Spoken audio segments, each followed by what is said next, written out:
সবাই তো সিঙ্গারা ভাজির জন্য বানাইতে চায় না, আমি যেভাবে বানাই খুব সহজে, আপনারা চাইলেও বানাইতে পারেন। হ্যালো, আসসালামু আলাইকুম। সবাই কেমন আছেন? আশা করি আল্লাহর রহমতে সবাই ভালো আছেন।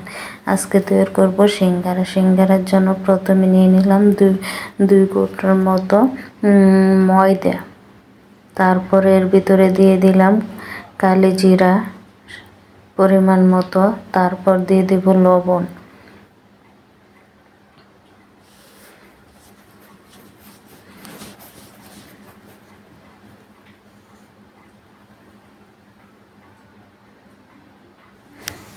স্বাদ মতো লবণ।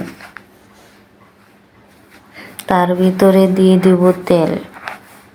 আমি যতটুকু তেল দিতেছি দেখেন, এই পরিমাণ তেল দিয়ে দিব। এখন হাতের সাহায্যে মিশিয়ে দেখব ডোটা কেমন হয়।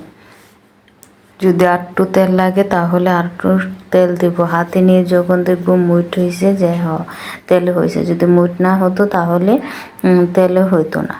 এখন অল্প অল্প পানি দিয়ে মিশিয়ে নেব, ডো তৈরি করে নেব।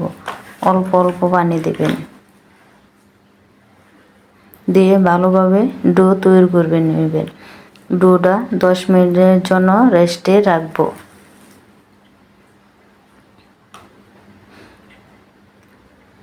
ডো হয়ে গেছে আমার। এটা 10 মিনিটের জন্য রেস্টে রেখে দেব। এখন সিঙ্গারার জন্য তৈরি করে নেব আলু। কড়াইয়ের ভিতরে তেল, পেঁয়াজ কুচি দিয়ে দিছি। তার ভিতরে দিয়ে দিলাম হলুদে 1 চামচ, মরিচ 1 চামচ, ধনিয়ার গুঁড়া 1 চামচ, পাঁচফোড়ন 1 চামচ, আদা বাটা 1 চামচ, স্বাদ মতন লবণ দিয়ে মশলাটা কষায় নেব। তার ভিতরে দিয়ে দিব এই মুরগির মাংস কয়েক টুকরা। এই মুরগির মাংসটাও কষায় নেব। কষানো হলে তারপর দিয়ে দেব আলু। আলুটা দিয়েও কিছুক্ষণ কষিয়ে নেব। পানি দিই না, এমনিতেই যতটুকু তেল আছে তা দিয়ে ভেজে নেব। আলুটা একটু ভাজা ভাজা করে তার ভিতরে দিয়ে দিব সামান্য পরিমাণ পানি, যাইতে আলুটা সিদ্ধ হয়। আমার ভাজে নেওয়া হয়ে গেছে। এখন সামান্য পরিমাণ পানি দিয়ে দেব। যখন ওই বইব ভাব, তখন আরও কিছুটা পেঁয়াজ দিয়ে দিব, কাঁচামরিচ কুচি, ধনিয়া কুচি আর সামান্য পরিমাণ জিরার গুঁড়া। আমার আলুর হয়ে গেছে। এখন দেখছেন একবারে ভেজে। এখন রুটি বেলে নিলাম। রুটিটা মিডিয়াম সাইজ, এখন পাতলাও না মোটাও না। এখন এর ভিতরে দেখছেন আমি কিভাবে করলাম, 4 পিস করে নিলাম। অনেকজনই তো সিঙ্গারা বানাইতে চায় না ভাজের জন্য, খুব সহজে ভাজ করা যায়। আমি যেভাবে করতেছি ঠিক এইভাবেই করবেন। একটা রুটি দিয়ে 4টা সিঙ্গারা বানাবো। এটা একটা হোটেলের স্টাইলে বানাইছি। আপনারা চাইলেও এবার খুব সহজে বানাতে পারবেন। দেখেন আমি ভাজ করতেছি, আপনারাও ঠিক এইভাবে ভাজ করে নেবেন।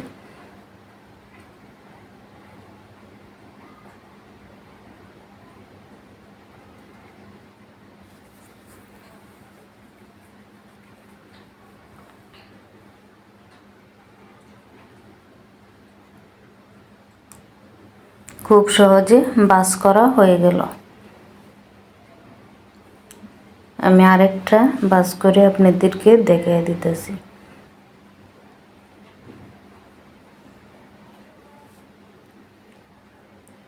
ওইদিকে দিয়ে আমি কড়াইয়ের ভিতরে তেল দিয়ে তেল গরম করতে বসায় দিছি।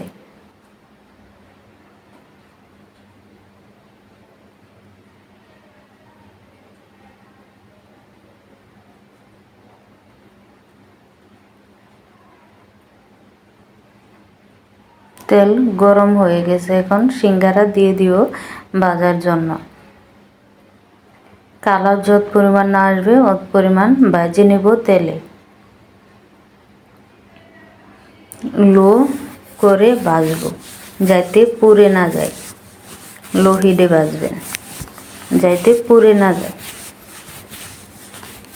কারণ ভাজা হয়ে গেছে, দেখেছেন কি সুন্দর সিঙ্গারা বানানো হয়ে গেছে। আপনারাও বাসায় একবার এইভাবে ট্রাই করবেন যে বানানোর জন্য।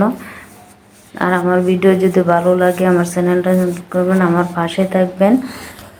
খুব সুন্দর একটা সন্ধ্যা বা সকালের নাস্তা তৈরি হয়ে গেল। দেখছেন কত সুন্দর হয়েছে।